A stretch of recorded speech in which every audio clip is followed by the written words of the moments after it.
Black and Brown family. How are you doing? Today we have a very interesting conversation, and this conversation got controversial even before I said anything about it. Like, even before this conversation started happening, it got controversial a little bit on my Facebook page, with someone basically saying that you shouldn't necessarily do what I'm about to do if you don't do it in the right way. And so what I'm about to do is talk about Black institutions. I want to have a conversation about institutions. We're talking about from the Black fraternities. We're talking about Black church. We're talking about, historically Black colleges. We're talking about Black organizations, and we're trying to talk about it in the context of, do these organizations have any power? Do they have, what can they do in terms of the needs of the Black community? That's one aspect of it. And the second aspect of it is we have to talk about how these Black institutions, especially the Black church, work in terms of charity, in terms of what we think and believe about charity, in terms of, what can charity do, what can charity not do, and what does that leave the Black church? I'm a firm believer. I've never said that the Black church was, that we shouldn't have the Black church, or the Black church was not important. But I think we need to have a conversation about how effective it has been and how effective it can be. Like, what is the potential of the Black church, and what is the expectation of the Black church, and what have been the pitfalls of the Black church, when we look at Democrats. And now we're looking at, we're in a Trump administration, right? And Trump had a lot of Black pastors, on his team as well. So that's kind of what we want to look at. But the problem, in terms of how I see it, and this is just how I see it right now. Part of the problem with Black institutions is that they can't really do anything outside of, without white money. So how do you kind of build that? How do you build on something that needs? You don't have any Black organization that can just say, well, most of them just screw white people, because you need that white money. How are you going to say, like, I screw white people, I'm going to do what's best for Black people, when that isn't your base, and when your people don't have the money for that to be the base? So what ends up happening is a lot of stuff that's supposed to be handled. A lot of stuff is supposed to be handled by, by government. A lot of stuff is supposed to be handled by the public good and public funding. And what we're seeing a lot of times is a lot of this stuff isn't handled that way. A lot of the needs of the African American community are handled, by charity. Is people handing out charity and saying, hey, we're going to give you some charity. But one of the most interesting things is that when you get in the room, when white business people get in the room with each other, they're not talking about charity. They're talking about business. But when you approach a white person as a Black person, they start talking to you about charity. And we're a charity case. And you see that all the way, even in terms of this first Black president. What did you see? You saw My Brother's Keeper, which is a totally unfunded, I guess you might call it an initiative. But it's a totally unfunded initiative. That's not legislation, and that's not what gets Black people from African Americans, descendants of slaves, from point A to point B. That's not what builds wealth. Now, the first thing I want to do, I just want to bring a clip. Go to the first clip where we just to kind of paint a picture for you in terms of what we as African Americans have been dealing with, in terms of how we're perceived, in terms of what happens. And the first clip we're going to put up is this clip about, basically, y'all remember the guy who used to he had to walk to work, and he walked like 21 miles. Y'all remember him? He walked 21 miles to work.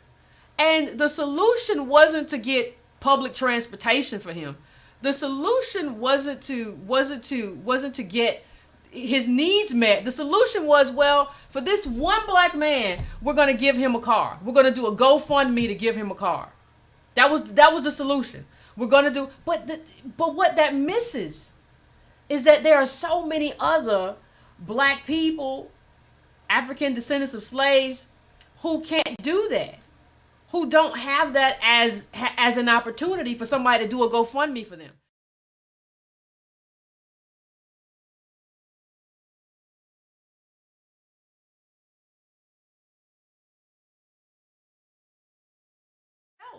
And you can only do that through government. You can't do it through charity. I'm going to bring up something. Thomas Piketty wrote the book Capital in the 21st Century. And something he said was very interesting. He said there was, he did an interview, I think, with BBC. And he said, societies aren't structured around charity. And that's for a reason. And he brought up Zuckerberg, and he brought up Bill Gates and all the people who are doing charity. And everybody keeps saying, well, this charity's so great. This charity's so good. You don't understand. They're doing great things. But do you want to live in a world where everything we have, everything we don't have, is decided by whether or not a billionaire decides to give it to us? Whether a billionaire decides it's worthy or not worthy. Is that the world that you want to live in? I think that's the question that we have to ask ourselves. And it's not just, we're not talking just about the guy who rode who had to take the truck. What did he do? He got the truck because he walked 21 miles to work. And white people were just so hard that he was hard working. They were just so happy that he was hard working. And the second part of that is, what does this image say about black men in terms of their work ethic? Because what I'm told when I talked about immigration, what you all told me was that, black people don't want to do the job that Mexicans do, as if like Mexican immigrants are just picking cherries. But even if they were paying a decent wage, this black guy who walked 21 miles or whatever it is to work, he picked cherries or strawberries or whatever you wanted him to pick, because he's that serious about his job. And it's not just him. There's another clip, of a young black boy who was homeless. He went to school. He had to bike to school or whatever. I think he stayed in a tent. All kinds of stuff. This is life. This is life. You have to understand that this is life. And these people are, and so we do all these feel good stories about, oh, look at the wonderful cops. Look at the wonderful cops who decided to give him some money. Isn't that awesome that these police officers decided to gift him money for a bicycle so he can ride his bike to work or whatever, instead of walking to work or whatever the case may be. But there's a name for this, and the name for that is feudalism. That's the name for what's happening to black people right now. We are becoming a part of a feudal society. And so when you're in that kind of society, I think you have to ask yourself, how does that work? How does that work for us?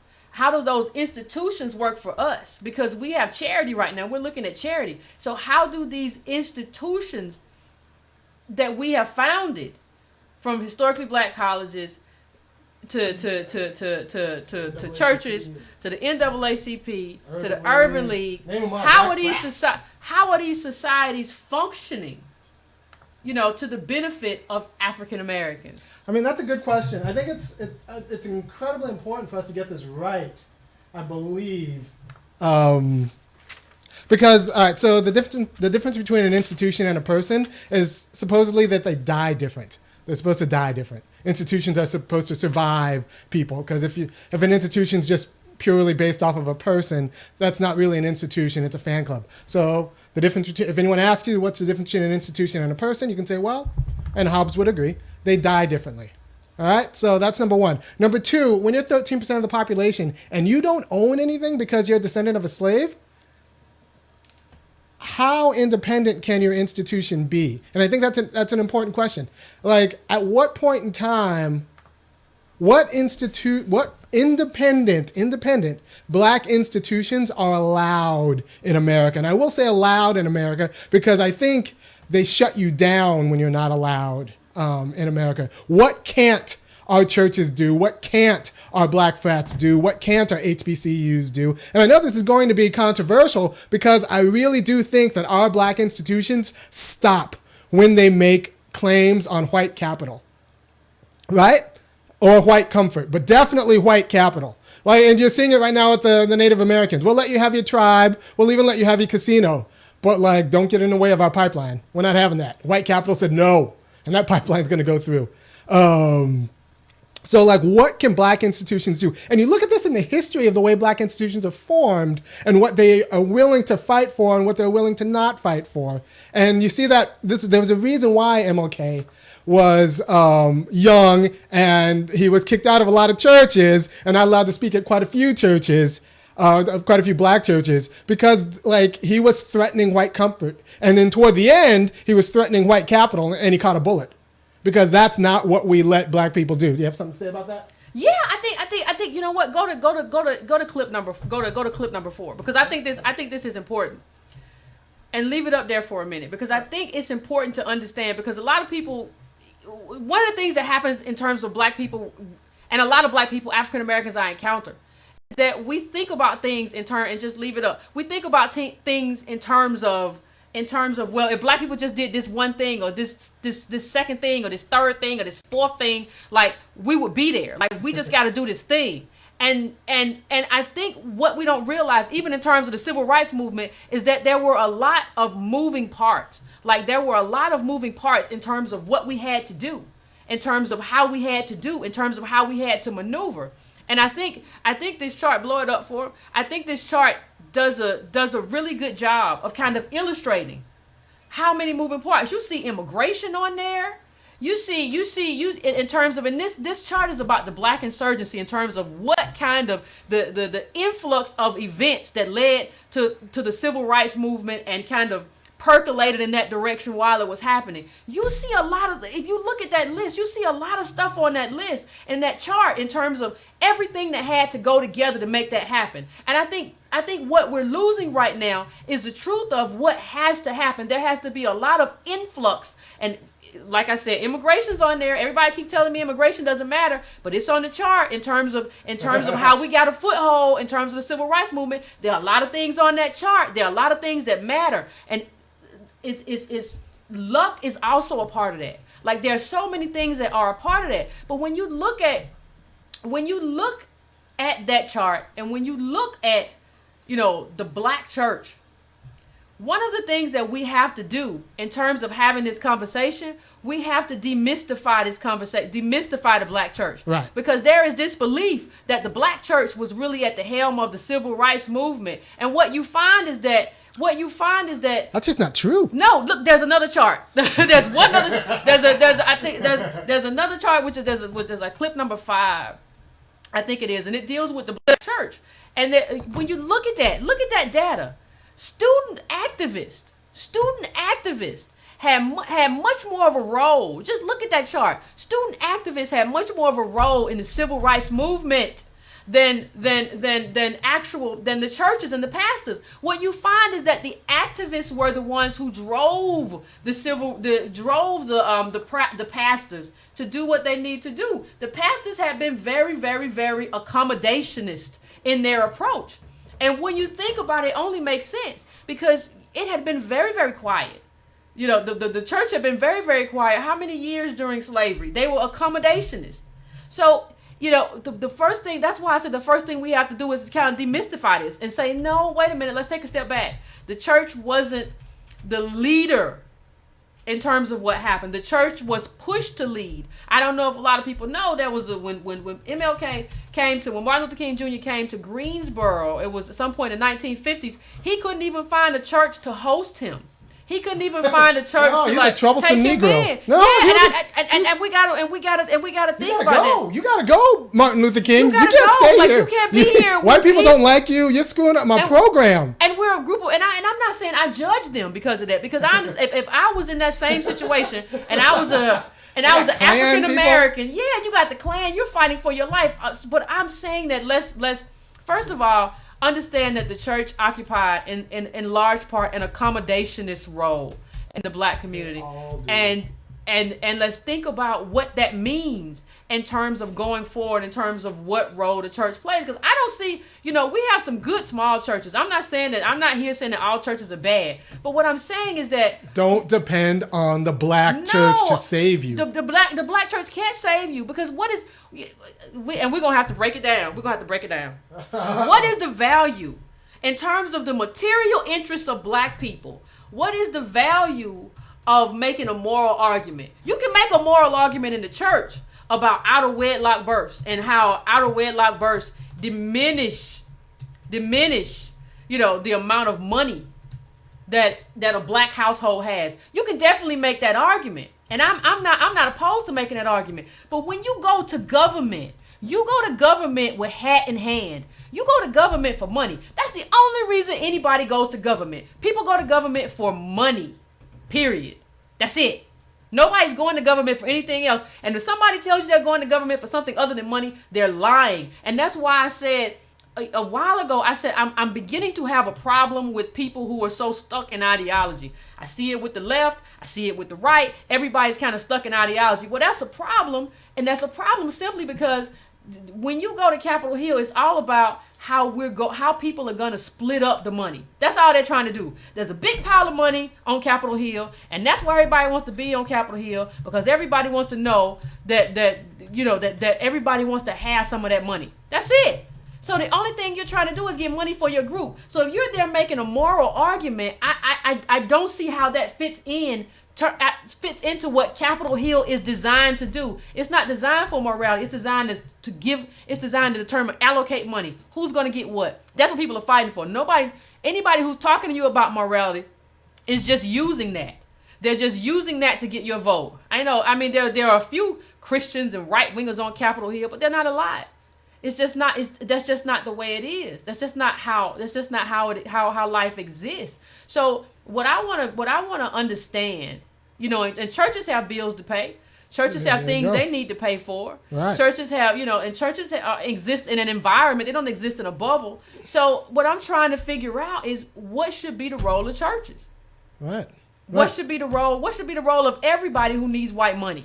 Yeah, and the black church. Honestly, if you're a black Christian and you're part of the black church, and you're looking out for black people and you want black Christians to be better Christians, the best thing you can do if you actually want to feed and help black people is help black people organize. I was part of a church, and I'm talking about organizing, not organizing a food drive or organizing some sort of charity function. I'm talking about organizing for their public school, organizing for their public high school, organizing, like getting black people in a place where they can make the claims that they need to make on government so that they can get the goods they need to serve as black people and black Christians. To think that churches can handle all this in-house and do it as a matter of charity causes all manners of problems.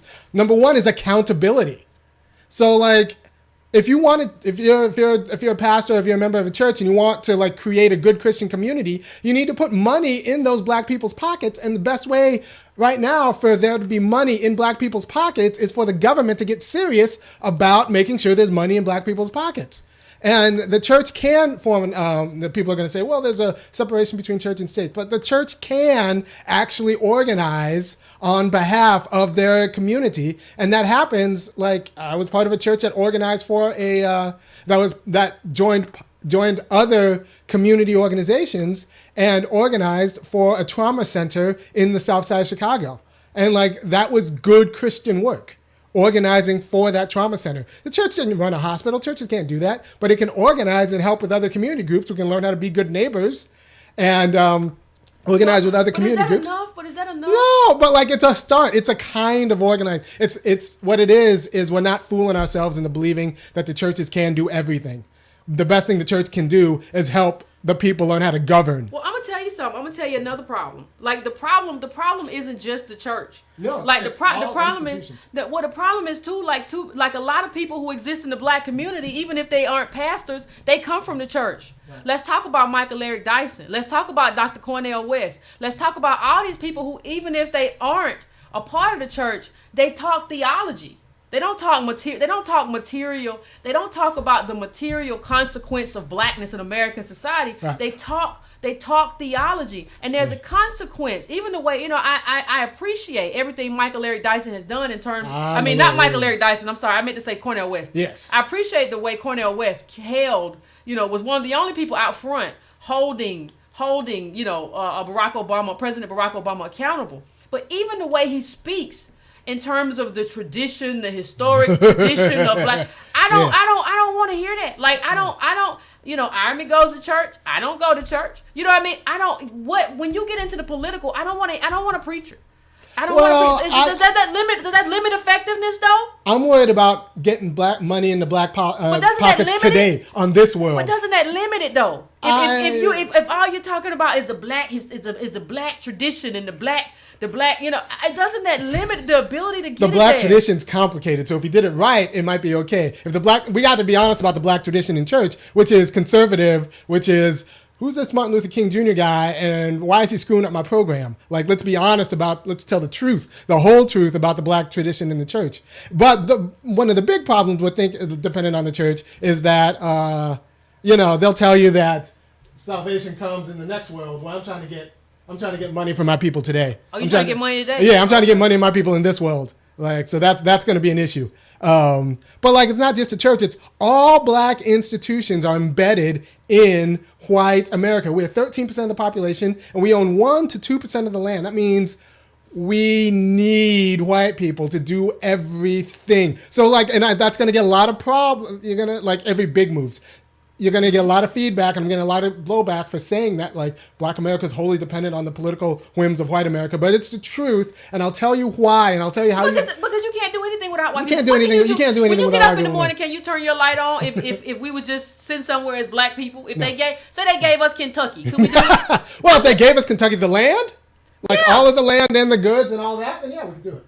But they're not going to give us all that land. You think we could do it? Yeah, we can't do it. All right, well, we got to get the University of Kentucky. We got to get all the mines. They're not giving you that stuff. They're just giving you the land. Well, we get the university. You don't get the university. Okay, if we don't get the university, we can't do it. No, we need the university and a few white professors and to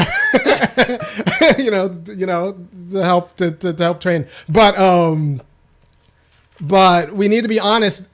And so that's why even when you look at our most radical, our most independent organizations, there are things that they won't and there are things that they can't do, and the big one is make claims on white capital. And that's what black people need. So what can't NAACP do? No, the NAACP can't say, like, look, you guys need to go hard on Obama, forget this, like happy integration. You need to be hard on your white allies. And like, you need to tell your white allies that when they're messing up, they're messing up, and that they need to actually get serious about steering policy and steering money to black-owned businesses, to black communities, and to black neighborhoods and black schools. They can't do that. You know, it's funny. The one thing that people always say, like, what could Obama have done that he didn't do? Oh, he had discretionary powers. I mean, yeah, and one of the things I point to is like what he could have done with the banks. Like what he could have done, like we talked about that last time. He could have audited the banks and tied all that stuff in together. There are so many things that he could have done that nobody black called on him to do. No African American. And the Urban League put out a report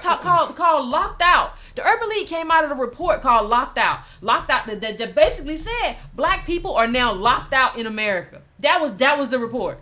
Black people are locked out in America. But they still didn't call on Obama. What they said was, well, there's been obstruction. Now, mind you, like I said, when Obama came into office, he had a Democratic Congress. What is so funny when I look at the comparison, I saw something today about Donald Trump. And it said that Donald Trump has outpaced Barack Obama in terms of appointing his cabinet.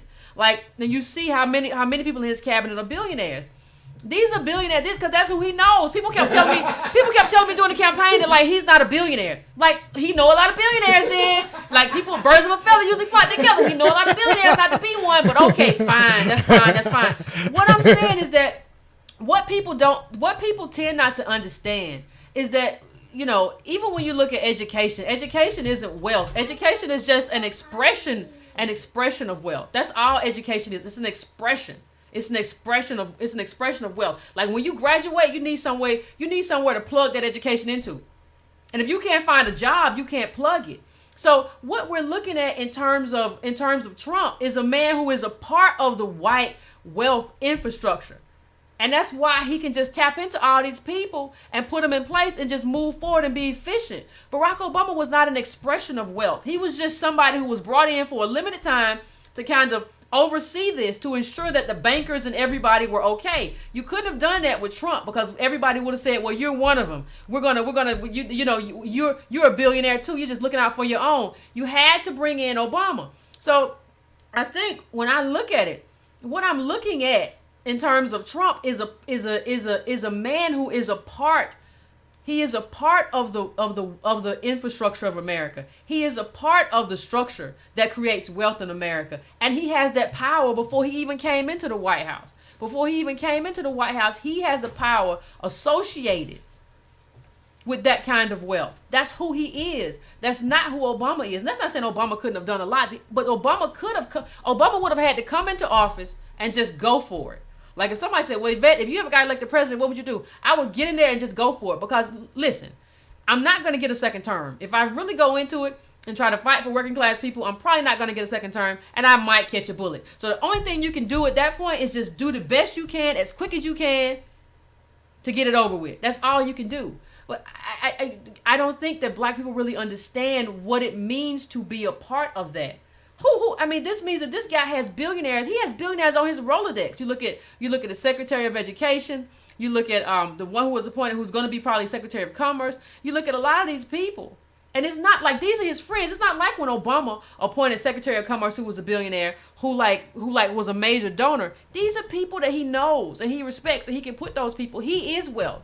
And his presidency is an expression of who he is. I'm not criticizing that at all. I'm just saying when you watch Trump move, you're watching wealth move. You're watching real power move. You never saw real power move when Barack Obama was president. He made a life for himself, kind of ingratiating himself to white people. That's who he was. And so when you look at who he is, and he was president, you have to ask yourself, what can we do in terms of what can the Urban League do? What can the NAACP do as long as they are dependent on money that does not exist in the black community? I don't know. That's the honest question. What, and when you think about it, we have a great history of organizations, but really all of them have their limits. I'm talking about, the NOI, the Nation of Islam, that's not an independent organization. There are things the Nation of Islam can't say. And there are things they got money from the government in the 90s for providing security at public housing projects. How do you get money from the government and then say, like, the white government is the devil? You got money from the government. No, Farrakhan, I don't understand how this works. No, we need to be honest. There are things that they won't say. They won't say organize and get your due. They won't say that. They'll say you can do for self, Negro. No, black people, you cannot do. Like, no, that's not a strategy for community uplift. With that nonsense, we'll be talking like this in 200 years, and that's because it's just not a serious strategy for uplift. I have a list of people who've actually gotten reparations, including Japanese Americans. Austria gave Jewish Americans money. The Eskimos and a whole lot of Native Americans. Yeah. Inuit. Yeah, from Canada. Oh. Lots of land and lots of money.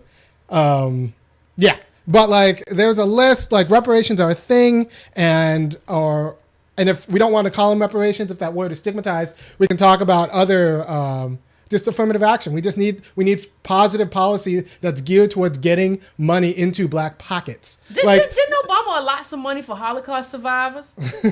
Yeah, everybody knows that money is where it's at. So, but that didn't even happen here. Yeah. That didn't even happen here. The Holocaust didn't happen here. So why are we allotting money for Holocaust survivors here? Because they have a lobby. Isn't that a German responsibility? They have a lobby. Austria and Germany paid like some 200 Well, they need to up the ante if they still need money. Well, like, no, they paid our thing? And it was like, if somebody told me something like, it was only like a few $1 million. How can a black person say something is only anything? We got $1,700. You're gonna talk about, well, it was only so $1 million. Negro, like we have no generational wealth. No inheritance, and you're gonna say, well, it was only this. Would you say that? Like, this is the thing I say to people all the time. If you believe that, if some people, I have people say this to me too, like, oh, Yvette, it's only $5. Like, I'm cheap, and people say, oh, it's only $5. Well, go outside right now and throw $5 up in the air and see if you can just leave it and walk away. It's not only $5, and you know it. It's not only a few $1 million, and you know it. That money counts. And I think when we were talking about the other day, what the professor said that we were talking about the other day was like, listen, something or someone has to intervene. But I'm wondering, how can we have what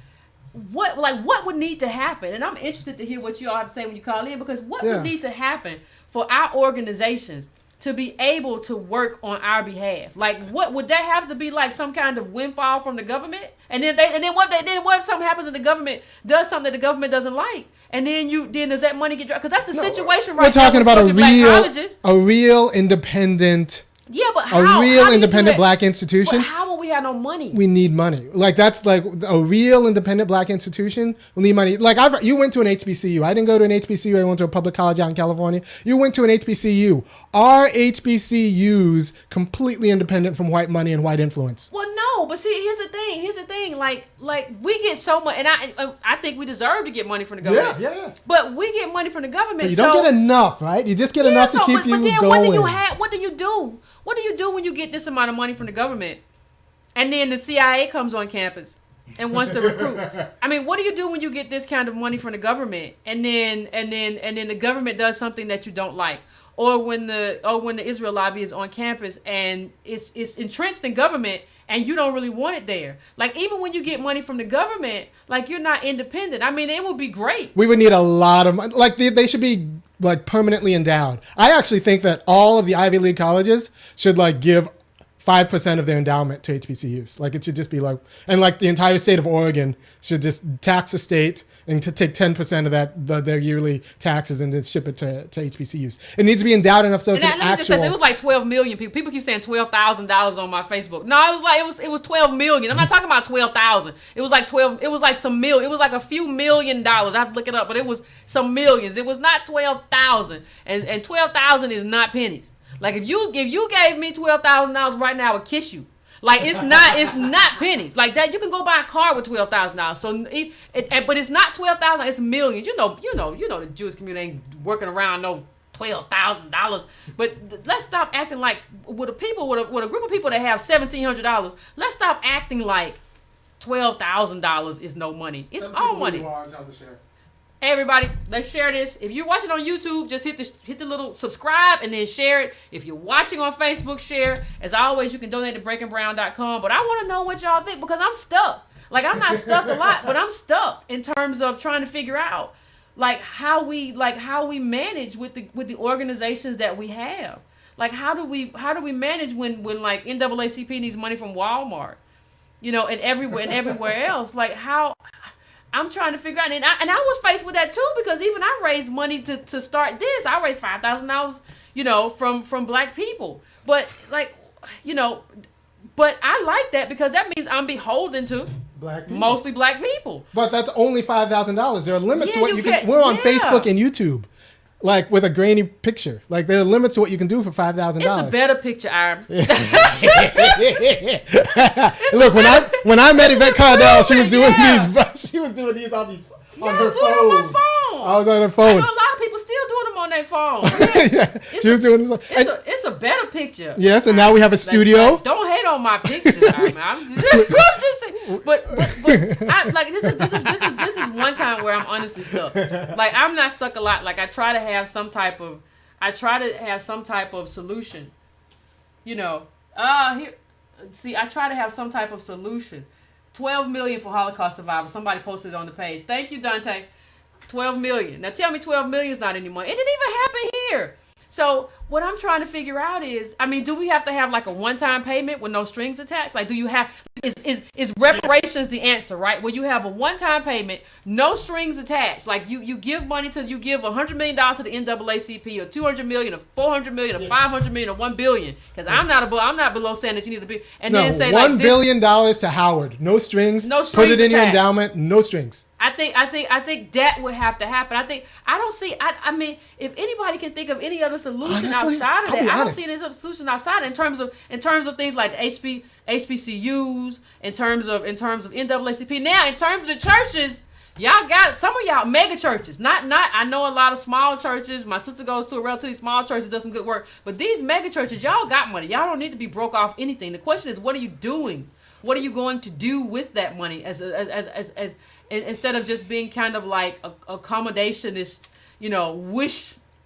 wishful thinking kind of things? Because we have a lot of that. We have a lot of that black prosperity in the black community in terms of we don't need politics. White people love black prosperity gospel because it keeps black people from like asking like organizing and asking for It's government. wish fulfillment. Yeah, it's wish. It's therapy. Black people love the therapy, and then white people love it because, like, you know, it keeps black people from asking their due, and it's a problem for black politics. But like white people love it. Same reason white people love the Nation of Islam. You won't hear a lot of like white people say, "I love the Nation of Islam," but no, white people love the Nation of Islam. White people love like that was a great do for self. You could do it, Negro. You don't need nothing. Interview. That was a great interview. I can't even find the interview online. But if you read Adolph Reed's class notes, it's in there, where he talks about Farrakhan did an interview with a conservative magazine and said.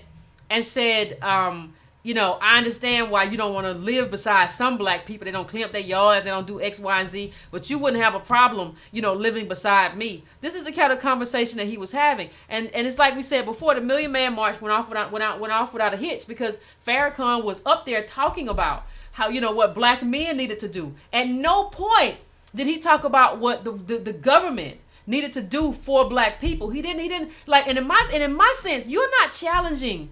If you're not challenging white capital, you're not really challenging anything. Like right. you can go to a church. You can go to a church and talk to black people. Yes. You didn't need a Million Man March to talk to black people. You could have done a world tour and go around the churches and talk to black people about what we need to do. You didn't need to do that on National Mall. But if you had said that you were going to go there and you were going to challenge white people for the money that we were owed from Jim Crow, from slavery and everything else, they would have shut it down.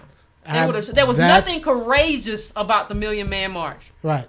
But that's what we need, and nothing short of that. And that's, like, if anything, the reason I do this cast like twice a week is to drive that home. Nothing short of that, demanding capital, demanding white capital, and demanding land, and demanding, like, that HBCUs be funded in perpetuity, $1 billion to Morehouse, $1 billion to Spelman. Like, nothing short of that from the government. Nothing short of that ever going to make moves in the black community. Nothing that's going to lift the black communities. Now, like, here's the deal. A lot of people tell me, well, Army, government's never going to do anything for black people. Government's never going to do anything for black communities. There are a handful, a very small number of black communities that are actually white middle class. Like, not black middle class, because black middle class is still, like, you know, white working class, but legit white middle class dollar level black communities. And you know where they are? Facebook. Answer the question. Where are these black communities? Where do you have, like, communities of black wealth? I'm going to give you 5 seconds. Write it in the comments, Facebook. 4. I don't see that. 3. Where are these communities? You know, in the United States, where are these communities? All right. Whoever said Prince George's County in Maryland, there is where there are actual little whole neighborhoods where black middle class families like actually have the dollar values of white middle class families. Whole communities, not just like random Negroes, but actual communities, little neighborhoods in Prince George's County. And you know where that money comes from? It's not private industry, it's government. That's why they're like the only community, the only real black communities there are where there's money, government jobs.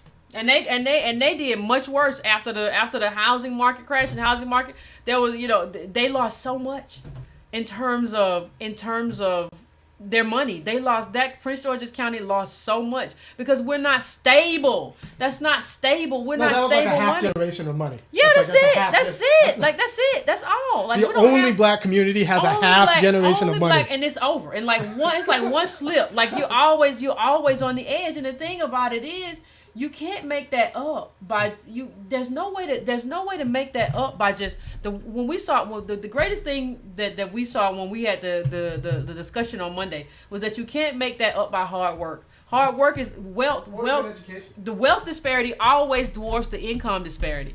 And so you can't make that up because what people are doing is just passing down wealth, whereas you don't have anything to pass down. And people always talk about wealth, they don't talk about the opposite. You know, if you just like you have wealth, the opposite of that is these people who have wealth. The opposite is that there are people like us who have poverty.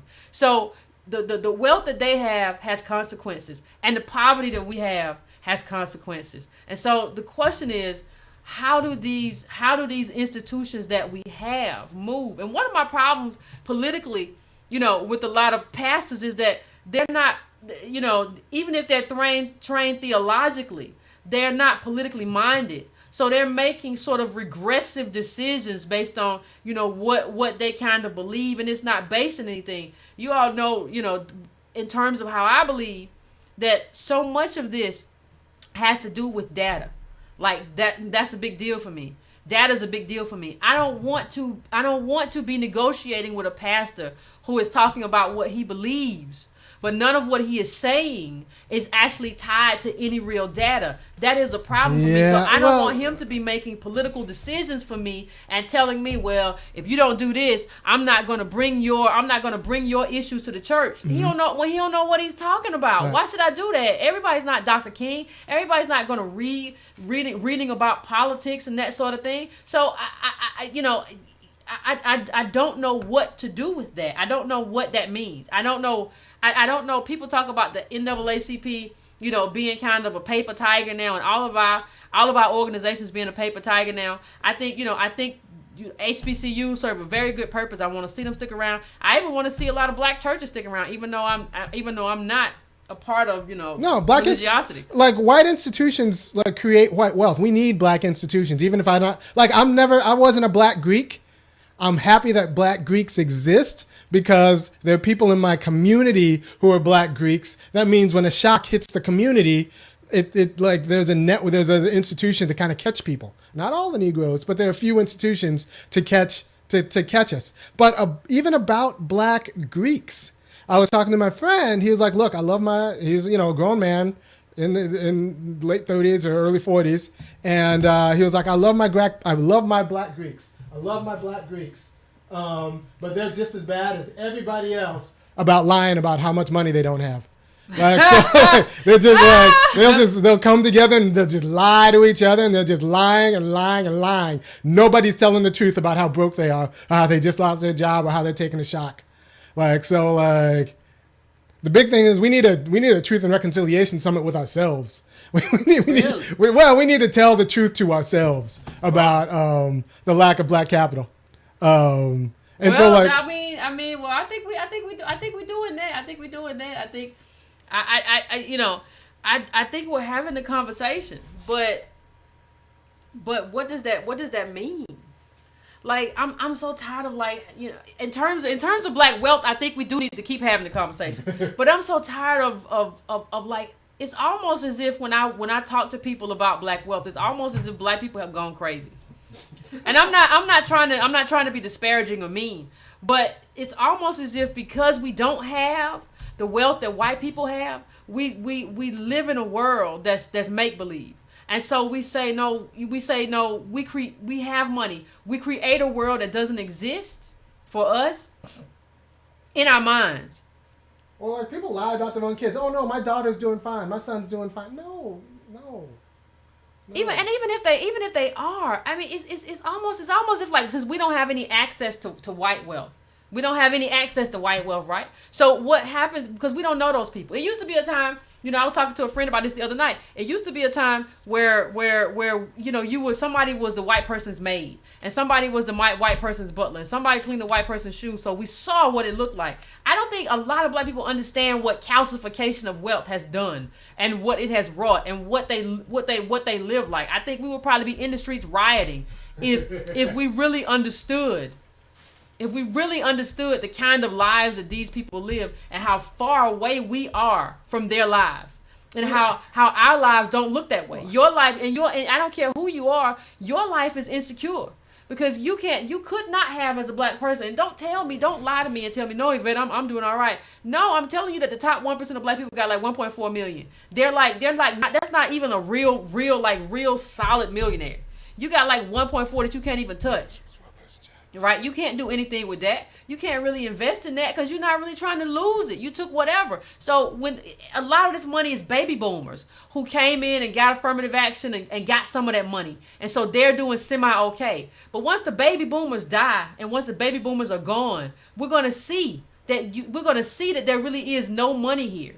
And people aren't telling you the whole story. The people that use their mama and daddy to get them a house, and they're telling you, girl, I got me a house, they're not telling you what their boomer parent did to help them get it. Nobody in the black community is telling the truth. And what we're doing is just kind of dreaming and looking at the same celebrities over and over and over again and saying, well, they're doing good. We're doing good. It's all right. How? It's really not all right. The data shows you that it's not all right. The data shows you that we're actually backpedaling. The data shows you that 7 out of 10 black kids born into a middle-class family will fall into poverty. We're not upwardly mobile. This is an awful situation to be in.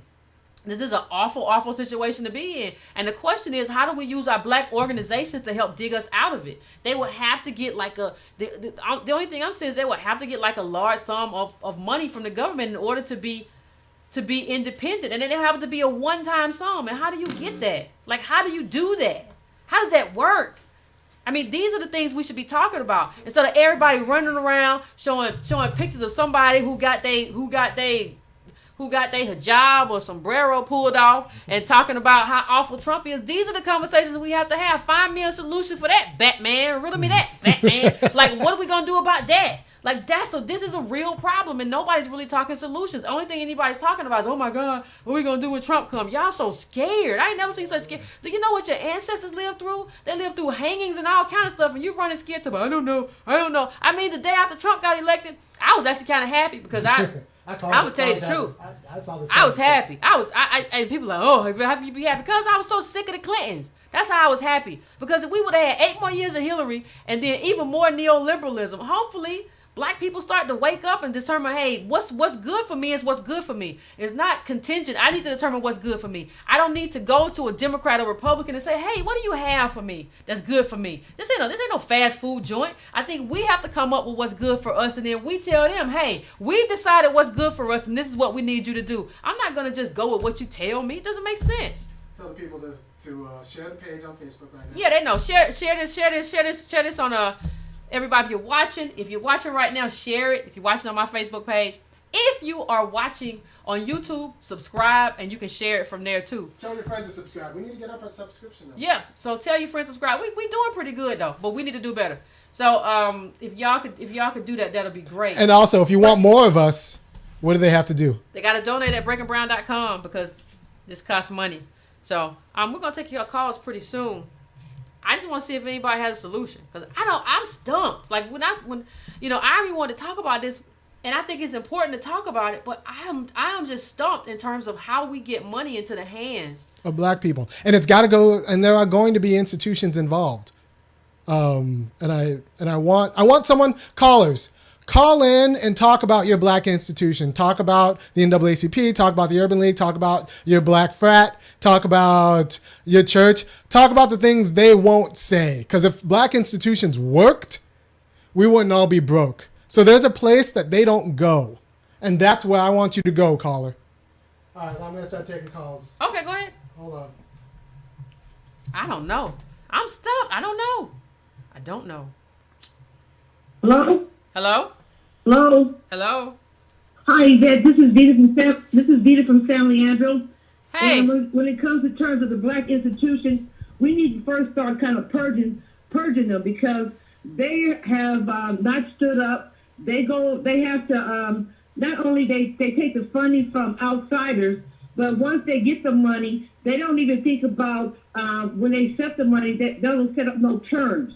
Right. There's no accountability. They'll run with their issues before they look at ours.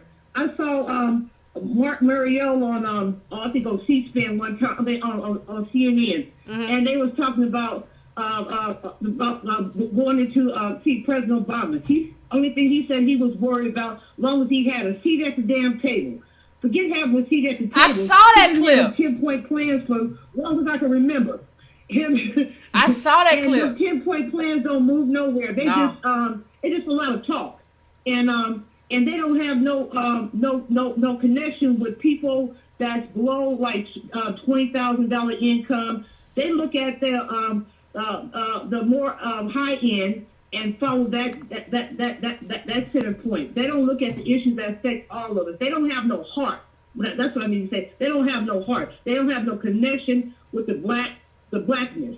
They'll look at everybody else's community. They always attach it when issues come out. It's a black and brown. When you go to the La Raza forums and stuff, when they talk about their issues, they're strictly talking about brown people. They don't include black people. and that's another mistake we do. We always want to try to have these allies. We need to be unapologetically black. And then another thing, we need to look at the Davis and Beacon Act of 1931 when it comes to the construction and small business and labor, because that act is still on the books today, which practice discrimination as far as any small contractors trying to get government contracts. That has hurt us tremendously, because it hurts us in the labor market, the union market. That's how we kind of get in the door and build some kind of wealth, or to uplift us, to have some decent jobs. Then we can maybe come up with a political pact, like something like Bernie Sanders did with donating $27 and using that political pact as a lobbyist group. Then we could tax some of the politicians, or get different political politicians in office, or get rid of some of them. I think that's some of the solutions we need to do. What do you think? Thank you, Vita. I appreciate your call. I agree. I saw that segment with Mark Morial, and it was very interesting, because he said the only thing that mattered is who was sitting at the table. Where poor black people are not going to be sitting at the table. So it's obvious to me that he not talking about us. He's talking about his crew. That's who he's talking about. He's talking about, well, I want my black people to be at the table. I want my friends to be at the table. No, what matters to black people is to have an agenda and get money in the hands of black people. Sitting at the table don't matter worth anything. And I agree with you in terms of the people of color too. Our African Americans need to be first and foremost concerned with African Americans, descendants of slaves. That's who we need to be first and foremost concerned with. I think, and I get attacked every time I say, in terms of political, I can be your friend all day, but in terms of politics, African Americans have to come first to African Americans. Everybody else can't come first. And that's not the way you win. It's not even about, it's about winning. Like, you don't win by putting other people's interests ahead of your own. Like, even when I share data that immigration affects the black male prison population, immigration affects black jobs, I have a bunch of black people jumping down my throat and saying, why are you anti-immigrant? Why are you anti-black? Like, that's my question. Like, why are you anti-black? It's not personal. Hey, Yvette, check out Dr. Khalil Muhammad's book on Data Lives. That's a great book that you can put together with the book that you're reading currently. Okay, thank you. I appreciate it, Vita. Thanks for calling in. Take another? Yeah, go ahead. Hello? Hey, how you doing? How you doing? This is Phil from Japan again. Hey, Phil, how you doing? Good. I just wanted to mention three things. The first thing I'll try to make really quick. I grew up in church. I'm an atheist now, but I grew up in the church and really involved in the black church. And then when I went to college, I couldn't go to my old church, so I went to all white church pretty much. And the difference was crazy. Like, the black church is like really fanciful, and like the white church is actually kind of like doing things in the community and being really active. And they have money. That's why. But one of my that's the biggest difference between white and black money. Is like, so I'll say it again, sorry. No, he said they have money. He said those churches white churches have money. Exactly, they have crazy money. 10% of a white income is a lot of money. One thing that really got me was like they're just talking about heaven and the future and all this kind of like hocus pocus stuff, while the white churches is really just grounded, and it actually kind of made me atheist actually. But that's just one thing I wanted to touch on. Like, I think that the black church really needs to start, like you guys said, talking about the data, talking about the history of why everybody is in that situation. The second thing I want to talk about is like, my father is Jamaican, so he was an immigrant. So like, how would the government go about separating what is considered a descendant of slaves versus who is well, you know what? Came to the States. You know what? I think later on, like, No, I think I don't focus on outliers, right? So like your father is a black immigrant, but he's not the majority. So I wouldn't even focus on that right now. Yeah. But Irony knows I have problems. I don't want to say I have problems. All black immigrants be upset with me. But I really look at affirmative action as something as a set aside for African Americans. And if it's not, I don't want to see white women. I don't want to see immigrants. I don't want to see anybody get affirmative action. But African Americans. And then people tell me, but people like to say to me, well, Yvette, everybody. What about Native Americans too? Native Americans have gotten some stuff. They got to fight for their stuff. And they fight right now with the Dakota Pipeline, and I wish them the best. But what I'm saying is that, and they are the only other group with a claim. Native Americans are the only other group with any kind of claim. What I'm saying is that if you come from a country that had slavery too, and they had colonialism too, what I'm saying is that that's a problem between you and your country. I'm not trying to, and the people who colonized you. I'm saying in this country, black people come first. Now, how we go about, it's more difficult to figure out if you're the child of an immigrant, right? But this is how I have. That's what I'm saying. Yeah. Yeah, it's difficult to figure out how we maneuver. But I'm just saying, in terms of a goal, that's something that I'm in favor of. I don't know the mechanics of it in terms of how it would work.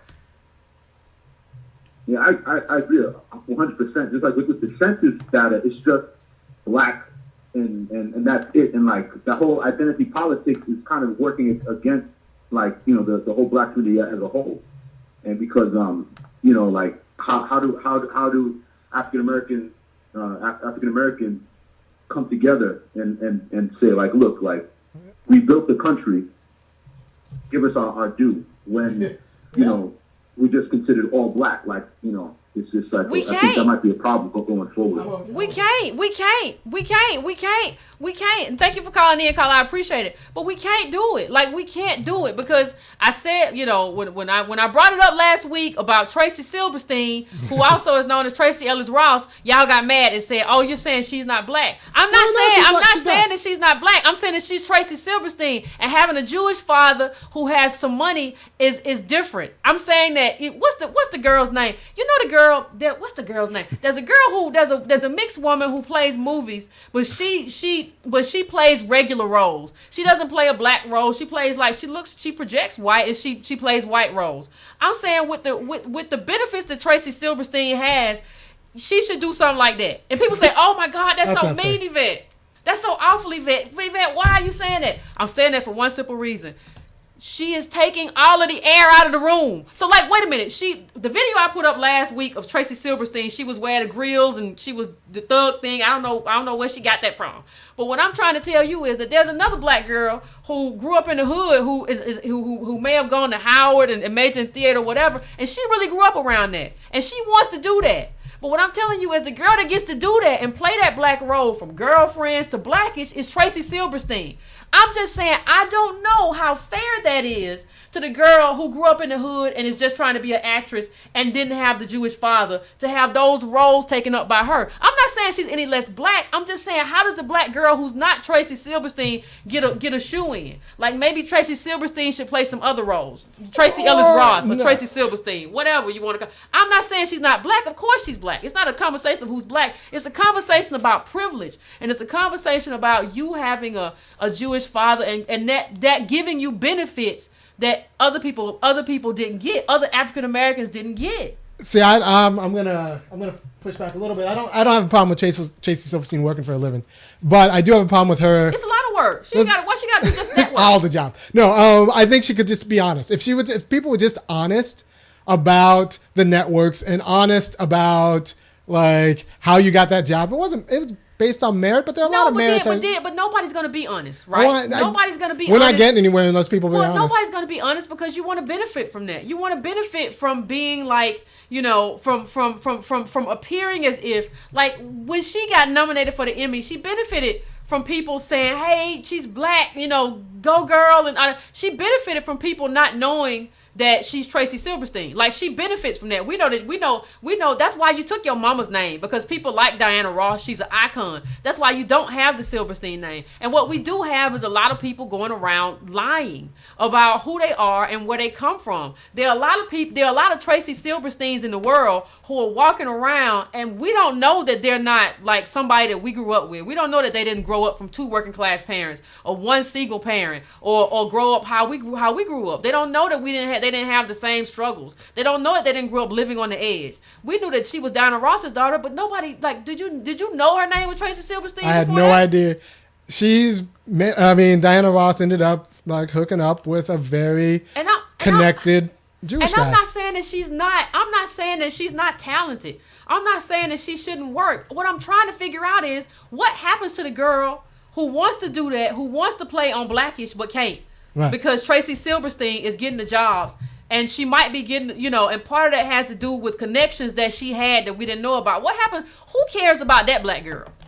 Yeah, there isn't really an institution for that black girl. I do want to talk, the caller mentioned about, the trying hard to separate black descendants from slaves from African immigrants.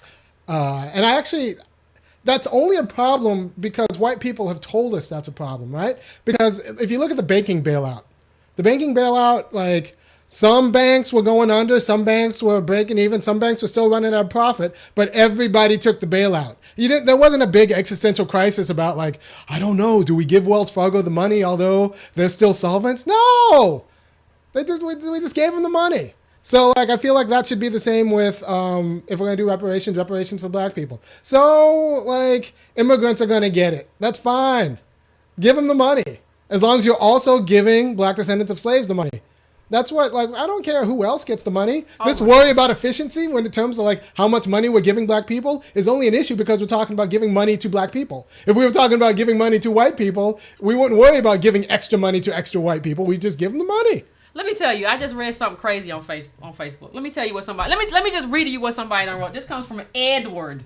Edward, listen. The bold irony. I like when people say bold irony.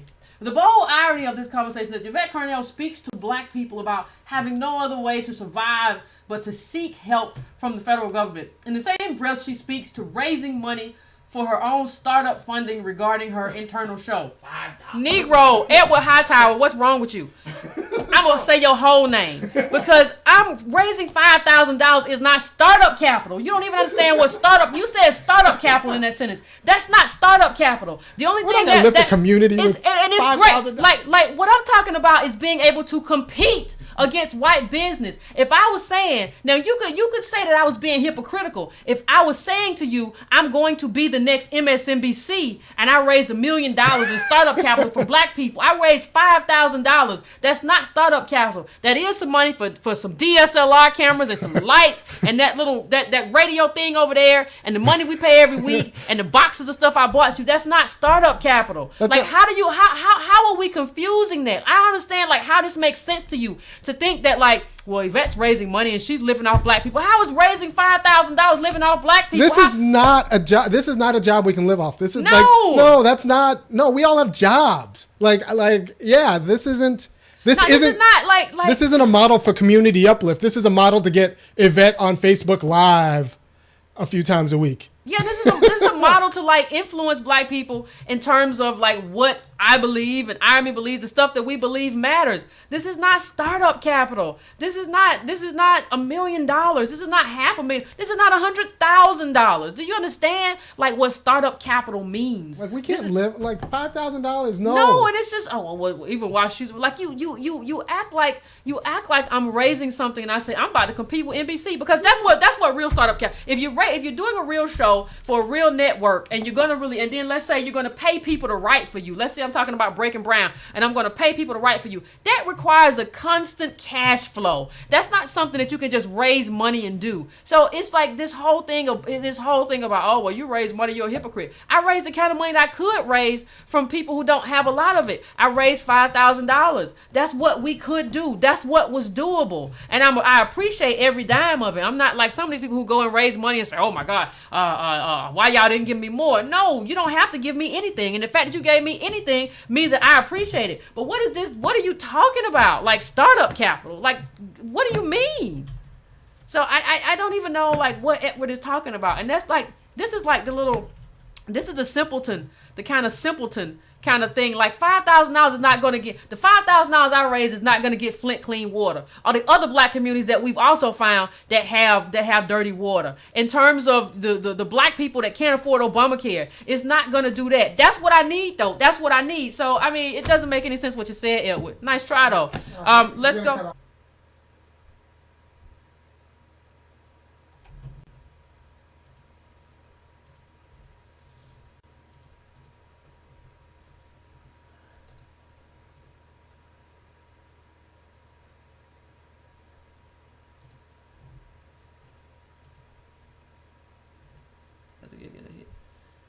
Now we should have pushed again.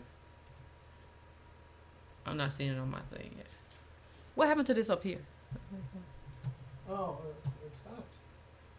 No, it's been out. It's been out. Live. Hey, Breaking Brown family, something happened again. This has been happening the first 2 times, and $5,000 not gonna fix it, I don't guess. Yeah, we need. I mean, with money, you can fix these kinds of problems. With money, you can fix it. But Edward says that we have startup capital. Do you see that? Like Edward says, we have startup capital. So I don't know what you're talking about, but like we have startup capital, like $5,000, and the premise is that, you know, that we can't raise money. And like I said towards the end of the whole conversation, in terms of what Edward said, Edward on my Facebook page said, you're talking about black people don't have money and you raise money from black people. I didn't raise enough money to compete with white capital. That's what we're talking about. We're not talking about raising enough money to compete with some other black person on YouTube. We're talking about whether or not you can raise enough money to compete with white capital. That is because we live with white people. Let's stop talking about life as if we live in a segregated community with only black people and we're not competing with white people. We live in a community with white people in the richest country in the world. In the richest country in the world, if you're competing with white people, Edward, you need more than $5,000. I'm sorry to have to bring that home for you, but you're going to need more than $5,000. What we're doing here is trying to bring information. We're not trying to compete with MSNBC. We're not trying to compete with CNN. And if you're going to be a serious player, you're going to have to compete. You're going to at least have to compete with somebody online like Salon.com. So this whole idea that it's hypocritical to ask for money. No, it's hypocritical to think that this money is somehow going to uplift the black community, because that's what we're talking about. This whole conversation that we've been having is about community uplift.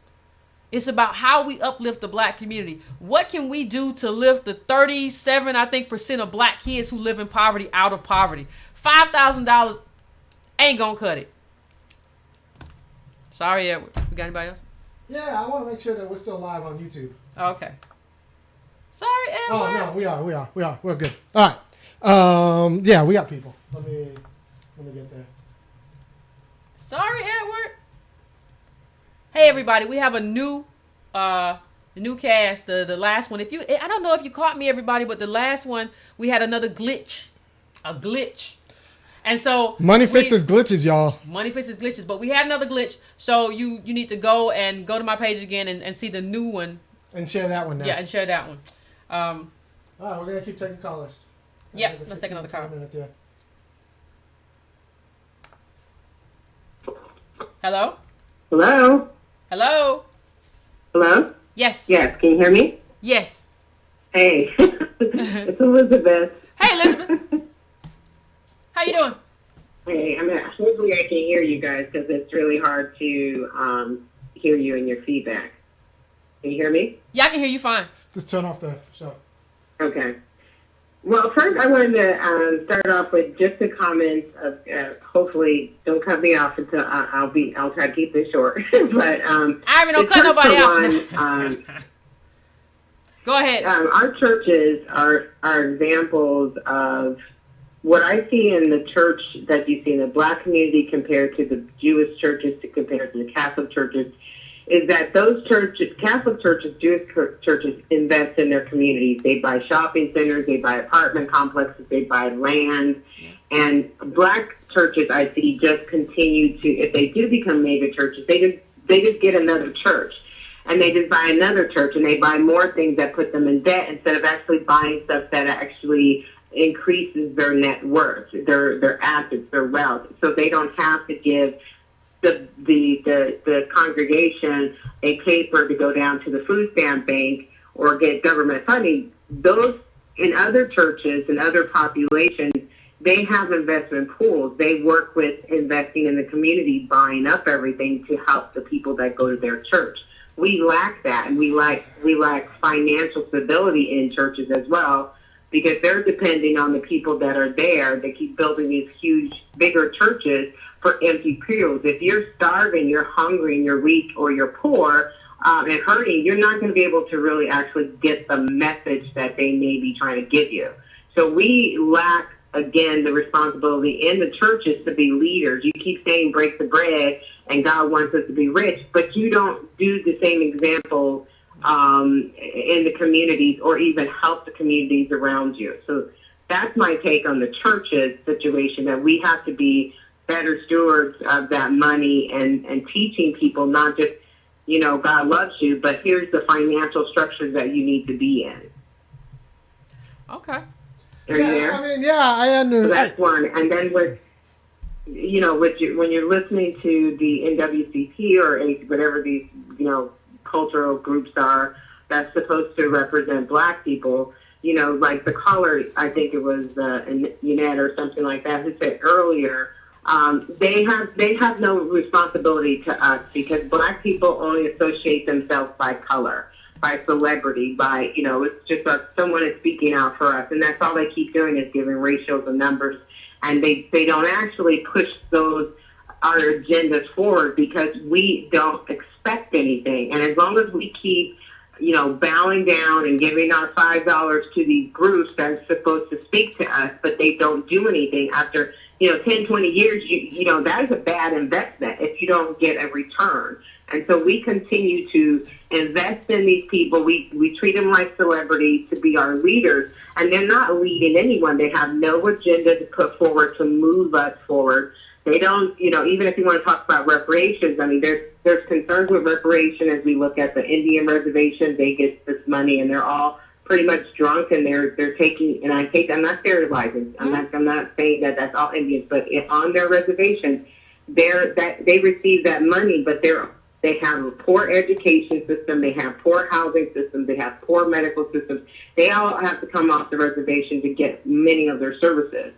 So when we look at, if we were to get some type of reparation or some type of, investing in our future as a college or actually property, something long term is, would be, because I'm not trying to criticize the Black community. We don't really have a financial structure to really focus on investing back in ourselves, back into buying the house instead of renting the house. So that's my take on if we continue to allow these pumped up TV star representatives going out to speak for us, like the Joy Reeves and the NWACP that only takes fees, then we are going to get what we deserve with them. They're worthless, and we have to start promoting our own new leaders in the community. Thank you, Elizabeth.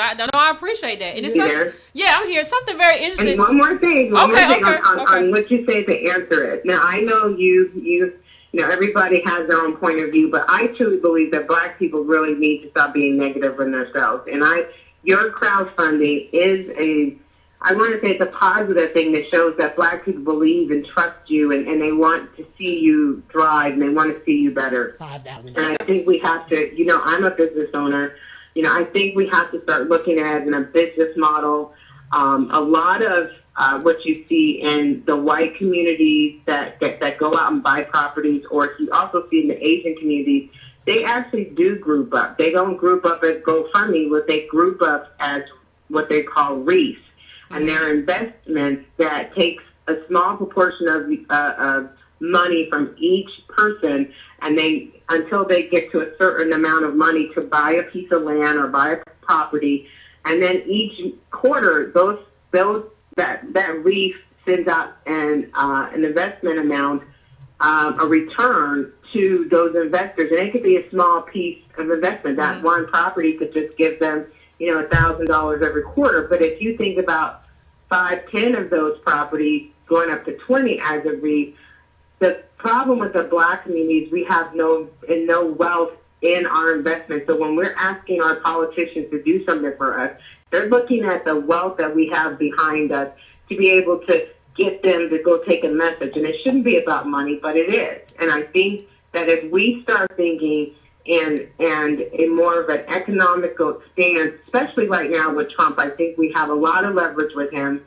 to be able to push ourselves forward to I mean, if we can get barbecues up for, Tommy Ray's, funeral or whatever, car washes, then we can, as a community, start really looking at how we start small, invest in ourselves, and believe in ourselves. And I believe in you. I believe your show is going to be very good.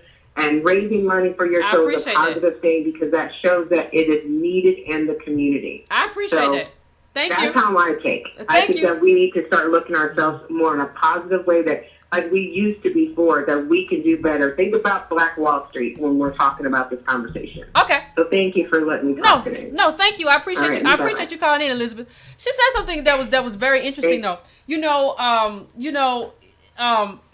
The Mormon Church. Like the Mormon Church isn't really a church as far as I'm concerned. Like it's just a place where like they make money. Like and it is we're talking about like white accountants. Yeah, like it's a lot of money. Like it definitely dwarfs our money. But to her point, it's like we don't have white capital. We got that. But even to her point though, when you look at where the money's going, like Creflo Dollar, there was a great article about the number of his, like the community around them, what they earn, and like versus how much money he takes in. And like I think that's really true in terms of these mega churches. Like there's no reason for Creflo's Dollar area around his church to make like $29,000 a year or whatever it is, and like he has a luxury jet that his church is going to buy for him again. So there's a problem. There's actually pretty good critiques against that model. Because if you expect all of your social services to come out of the church, or if you expect your services to come out of the church, there is no accountability. And then I don't think. But isn't that a problem too? Isn't that a problem too in the black church? Like I've seen white churches where they have boards and different things where there is accountability from the community. Like isn't that a problem too with our churches that like the preacher, pastor is the one who determines everything that happens in the church? Like why isn't it community oriented? All right, so a black church can't be community oriented because there aren't enough people with money. See, like my wife is black. My wife is white. I go to white institutions. We're going to a white church right now. Look, there's money in that church, and the people with the money sit on boards. Whereas with a black church, it'll be stung by, it lives off of the charisma and the personality of the pastor. So like there are no blocks of parishioners who have that kind of control that can check a pastor who's gone a little bit out of control, because the only reason that the church is there is because of the character of the pastor. So a white church is actually an institution in a way that a black church that's pastor driven won't be that kind of institution. So the white church can have checks and balances by like, the people in the pews who are millionaires who are actually like raising the money, whereas a black church can like doesn't need those kinds of checks and balances. So accountability comes with money, is what you're saying. Comes with money, and since we don't have money, we can't hold our leaders accountable in the same way in terms of those kinds of institutions. Since you don't vote on your pastor, that's why like our solution has to come with politics to get us the money, and then we can play the money game. But if you get the money and you got the bad pastors, though, they still there. Like somewhere they came up with the money for Creflo Dollar to have a jet. A lot of little people. Yeah, but like why can't those little people be like, you don't get a jet? Because they're little. But it's all of us. Like I couldn't be like, I'm a little person, right? I couldn't be in Creflo Dollar's church because I'm gonna start an insurrection, because you should not have a jet. Like, why can't we start an insurrection? Like, even if you're little people, why don't all the little people have a lot of little common sense and say, we all, like, little people, when they come together, they're powerful. Why can't they say, like, you can't have a jet? Like, we have a community of people that need help. We have people in this church right now that need help. I've heard stories about Creflo Dollar. I ain't gonna, whatever. But I'm just saying, we have people in this church that need help. Like, why can't we say that? Instead of saying that, people say, well, it's part of his mission to fly on a luxury jet. I don't even know what kind of mind believes that. And I mean, if I don't understand you. So institutions are so important in so many different ways. You have to know that like a lot of people live their whole lives from Monday through Saturday, and nobody listens to anything they say except when they get to church on Sunday. Like nobody, they spend their times over a mop or like cleaning stuff, and like nobody listens to anything they say except on Sunday, where they actually get to, one, be seen, and two, be heard. So like institutions are important. People need institutions, and like they'll put up a lot from their institution if it gives them a place to be seen. And that is what, unfortunately, the black church has become.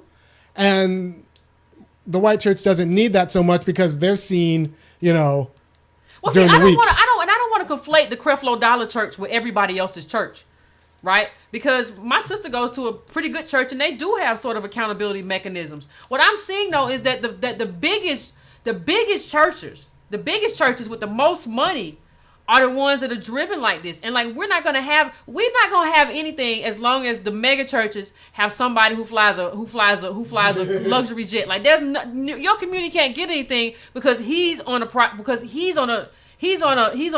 jet. Like you can't, like your pastor needs to, why is your, I don't, do we have another caller? We have another caller. But like let's mix up the institutions anyway. Like not just churches. Let's talk about the NAACP. Let's talk about your black frat. Are they being good to you? Let's take another caller. I think the black frat is doing as best as they could, but go on. Except they're lying to each other about they're all broke. We all lying. All black people lying. Hello? Hello? Hi. What's your name? Hi, can you hear me? Oh, my name is Jamel Johnson. Hey, I'm from Jamel. Brooklyn, New York. I can hear you, Jamel. Okay, so I have two questions, but before I ask, I want to say I definitely appreciate you raising the awareness for our people. Some of us don't have the outlet, and it's definitely, it feels good to kind of hear you voice some of the concerns. I'm in the military, so most of the times I just have to be quiet and just accept things the way they are. Mm-hmm. My first question would be, if African Americans did receive reparations, what will we have to put in place to kind of help our brothers and sisters who may be financially illiterate? And my second question is, which is I think about this all the time, is what are we going to do about the behavior that white folks have towards us? I mean, we're in this position because they're practicing white supremacy. They have power over us. What do we do? Because although we can, have all this wealth, have access to all this wealth and resources, is it going to stop them from destroying us, from giving us a hard time? Because, again, they're our neighbors and we still have to live with them, and it's just a struggle. And I think that's what a lot of people we worry about as a culture. It's just their behavior towards us. Thank you, Jamel. Yeah. Thank you, Jamel, for calling. Let me just address one of the things. Like he said, he's calling from the military. The military is an institution. It's done a lot for black people. Yeah, it's done a lot for black people. But it's done a lot for black people in terms of like you got GI loans and all of that kind of stuff. Now I understand the anti-capitalist, we're imperialists, whatever. Listen, I'm not saying we're not, but that's life. And so, like I said the last time, a lot of people who, say we're imperialists are very happy they got 5 bananas in their refrigerator, that we have access to. But let me just, Jamel said something that was important in the sense of, even if we get what we want, like what do we do about the people that hate us? And I'm going to tell you the truth. I don't care that anybody hates me. Like, that doesn't matter to me. Like, what matters to me is that the people that hate me are in control of my life. So I don't have any money. Like if you gave me $5 million a day and say, Yvette, oh my God, a lot of people hate you, I'd be like, okay. Like if you gave me consistent income and say, Yvette, you're gonna make $65,000 for the rest of your life, and that income is gonna be there, and you're gonna have some wealth that's gonna be passed down to you. Okay. Like, I don't care if somebody, you could walk past my house and be like, hey, N-word, and I wouldn't care. Like, my life is set. Like, I might call the police and be like, come get the ragamuffin, the little guy out of my yard. You know, walking down the street yelling. He's causing a scene in a nice neighborhood that I live in. Get him out of here. I'd be bad. I'd be like a rich white woman. I'd be get them all out about it. You know, he called me the N-word. What you got these little crazy white people? That's who I would be. But I wouldn't be concerned. It wouldn't bother me. The only reason it bothers us is because we live a precarious life, because they're in control. So you're always wondering as a black person, especially as a black man, you're always wondering, like, when's the second shoe gonna fall? When's somebody gonna charge me with something that I shouldn't be charged with? That's what you're thinking. And so when I look at, you know, in terms of reparations, I think there are a lot of ways to do it. Like, you don't even have to you don't even have to put a check in people's hands if you don't want to. Yeah, you could be like, if you want to go to a historically black college, black people, it's free. It's free. Healthcare. We help subsidize your healthcare. You know, and even if you want to give us money, that money could be in a trust that lasts for so many generations. So everybody, you know, it's like a living trust. So everybody, you get a certain amount of money every year or whatever. It's sort of like what do they call it? Basic income or something like that. Yeah, universal basic income. Yeah, universal basic income or something like that. There are a number of ways to do it. The people who say that you can't do it are the people who just don't want to do it. So if you want to talk about doing it, Jamel, there are a lot of ways to do it. But I appreciate what you said. You said a lot of good stuff. Jamel said a lot of good stuff. Jamel did say a lot of good stuff. I do want to talk a little bit about, look, I know a lot of white people. I know a lot of white people. I get the sense that, like, Yvette's met more white people being around me than she has, like... I probably have. I know a lot of white people. I look whiter than the white people I know. Just people don't know. Yvette's got a black mama and a black daddy. She's just light. I just came out that way. So But, like, I know a lot of white people. My wife is white. I went to a white school. Like, I know a lot of white people. And you know... the white capitalists I know, the young white capitalists, the ones who are doing well, and we live in a capitalist country, so we should support capitalists. You know what they are? They're living off their trust fund so they can take a hit. The best way to be a white capitalist is to be rich and to come from, like, generational wealth and, like, to have a trust fund so you know you can take a hit. You can try a business, and if it goes south, you can do it again. So if you're talking about black capitalism with the people who can't take a hit, that's not real. That's not real, because part of being a capitalist is having the ability to take a hit, to take multiple hits. And so, like, you can't have a community of black capitalism without a community of black capital that can sustain hits. And I say this as, like, a person who, like, almost every day watches how white money moves, and, like, it moves because it can take hits. It moves because you can go to a white church and make a call for a job, and then for a job for your kid, and then someone has a $17 an hour job for your kid. If you go to a black church and you try that just won't happen. That's you're not going to create like life, like wealth is, you know, far too often we think about wealth. We think about wealth as being something. We think about wealth as something that we use for material. And we don't, you know, for material, whether it's a car, I would really like these clothes.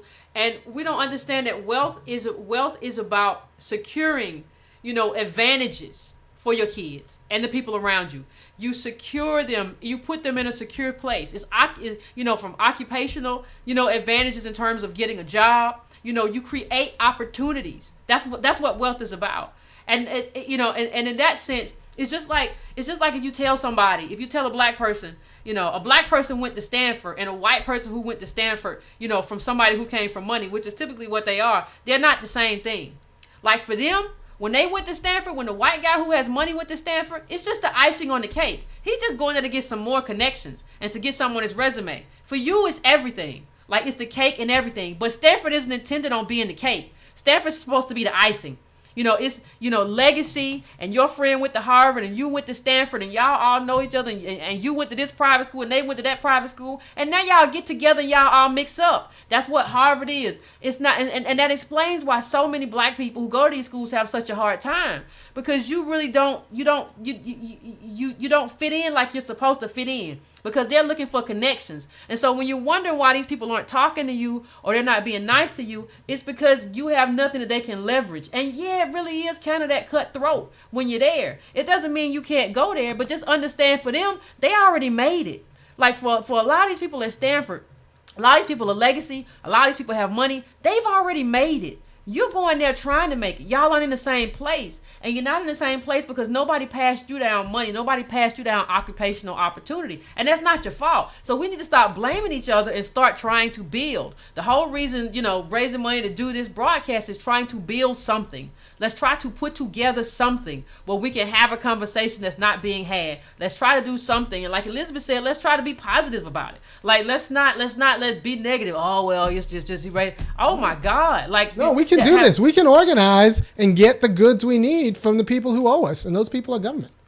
Yeah, and I think that's one way to do it. And I do think I don't think we have to be so emotional about it. I know some people don't like Trump. Okay, you don't like Trump. That's okay. But like, let's not have an emotional conversation. Like, let's not have I have run into so many black people right now who I feel need therapy.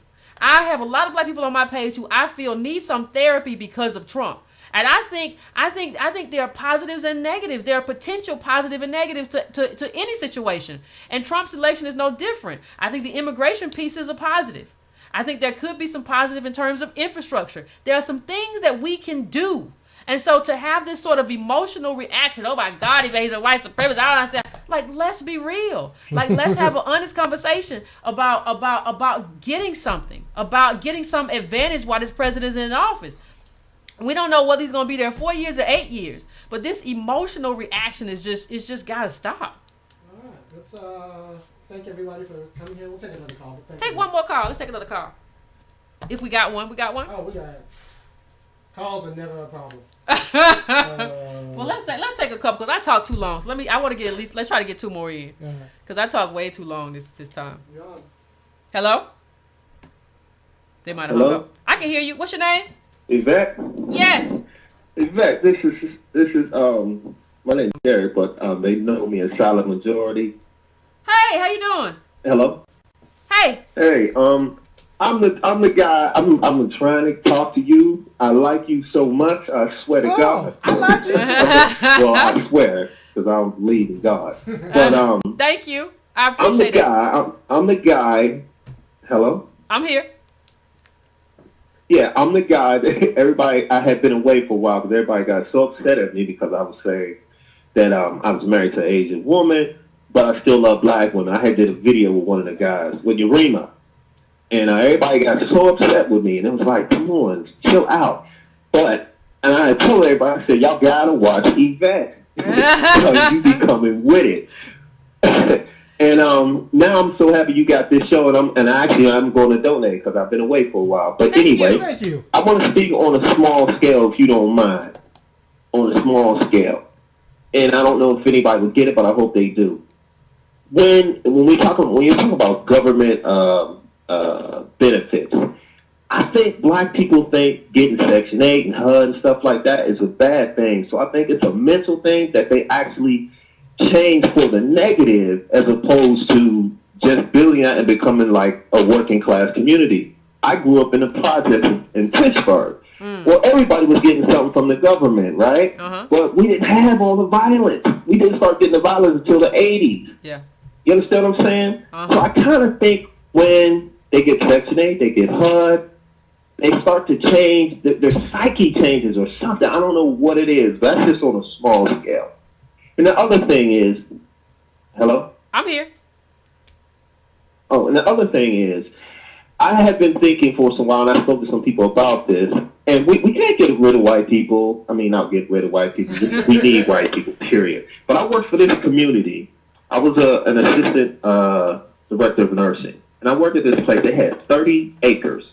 And in 30 acres, I had taken care of probably 300 patients in one building and about another 300 in another building. Assisted living and skilled nursing, right?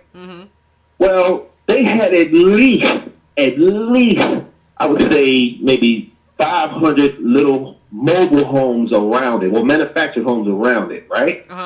And in the middle, they had like a 7-story brick building. And it was nobody but white people up in here. So I'm saying, because there's a lot of free land, and if these people are not, these rich black folk, these people don't want to be around us, then we're going to have to go get this government and get this money.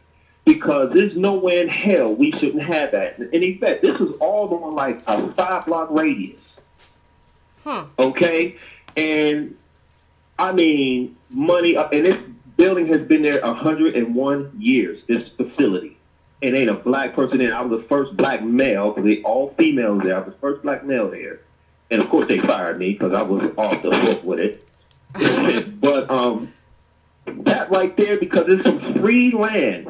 There's free land all over America. And they got it where you can if you go on a land and you stay there, if say you go camping, right?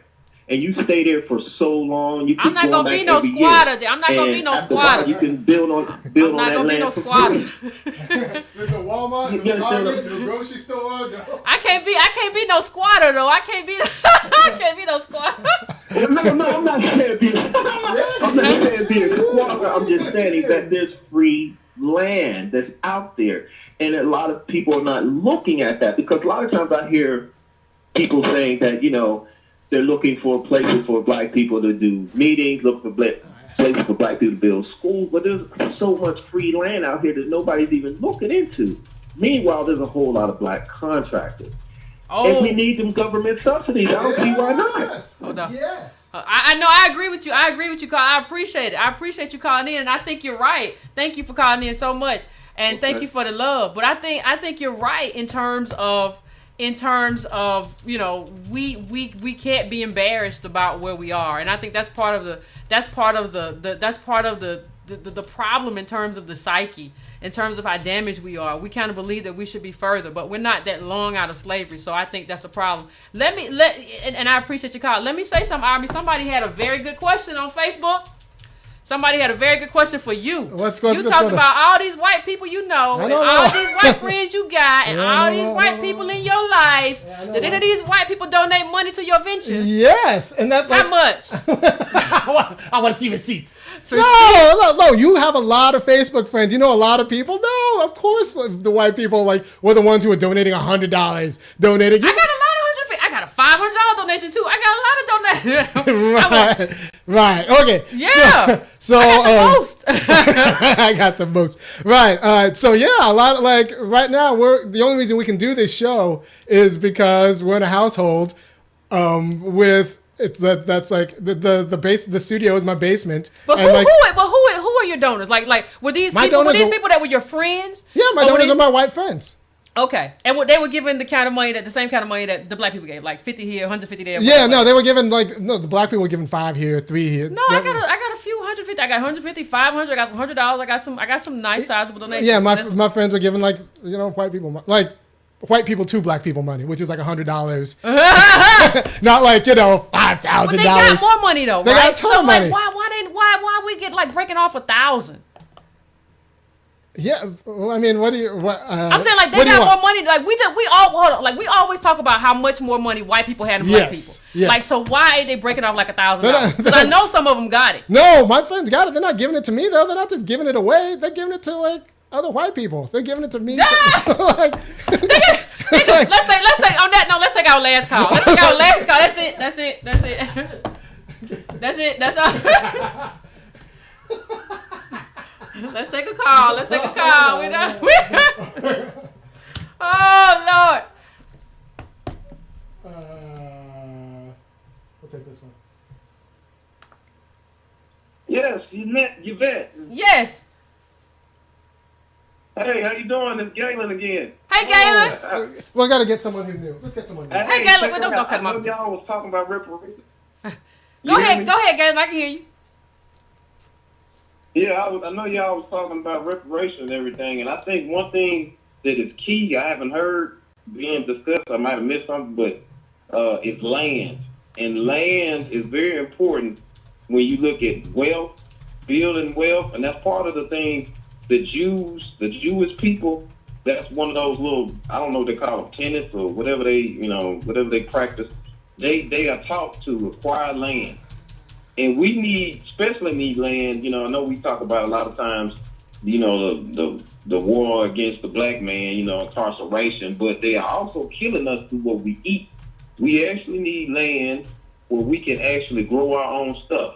we choose to grow our own food, produce the land, but we can grow our own food, so we ain't got to eat something that's been, GMO, genetically modified food. So that's all I pretty much had. I mean, what do you think about that? Us getting land. I think land is important, but I think black people, if you have food right now, okay, you're doing good. Like, I think when you look at the fact that 30-some% of us, 37% of black kids live in poverty. If you have food, that's a good thing. I don't think we can go far enough right now to talk to. I think you can, and I think GMOs are a problem. That's not what necessarily I would want to eat, but I right now what I want for black people is to be able to afford food. Like, that's most important to me. So, one important thing, the reason why I went to land, when you look at what they promised us with the 40 acres and live, which they never gave us, and that if we had been given that then, what position would we be in now if we kept that land and passed it on from generation to generation? What position would we be in? We would be in a different position than we are in now. No, I agree, but I agree, and we have to keep in mind too that a lot of that land was stolen. We have to keep in mind too that a lot of that land, Right. Booker T. Washington told us to put down our buckets. He told us to put down our buckets and kind of acquiesce to white supremacy. And white people ran us off of our land, and they took our buckets. So I mean, you don't need no bucket. What you need on a bucket? So I mean, that's what happened to us, and I laugh, but it's tragic. I laugh about it, but it's really tragic. Like, I ran across a picture of my great grandparents on my mother's side. I mean, my great grandparents on my mother's side, and it's like you could just see the harshness of that life, like what that life meant, like how they had to live, and I just don't see how anybody who as an African American who has black grandparents or great grandparents can look at any pictures that might exist of them and not understand how invested we are in this country and what that should mean. So I mean, that's just kind of where I am with it. Yeah. All right. Well, good talking to you. Thank you. You too. Your call. No. Well, thank you, everybody. I want to thank everybody for calling in. Thank everybody for the comments. And we got to get to the bottom of this, though, people. We got to get to the bottom of this. We got to figure this out. I appreciate everybody who called in and talked about it, but we got to figure it out. We got to figure out what to do. So subscribe to the channel. We're still trying to grow and build a channel. If we got a bunch of YouTube subscribers, we probably wouldn't need to ask for any more money. We could maybe self-generate. So share it. Subscribe if you're on YouTube. If you're on Facebook, like my page. I got another page. Remember, I have another Yvette Carnell page because this page I'm almost at my friend's limit. So like that page, share the video, and we got to get back over here and talk again. I think I'm gonna do another video about something else this week that's kind of bothering me. Yeah, when are we on? We're on Monday and Wednesday at 9 p.m. Eastern Standard Time on Facebook and on YouTube Live. Facebook Live, my page, YouTube Live. So check us out. Thank y'all.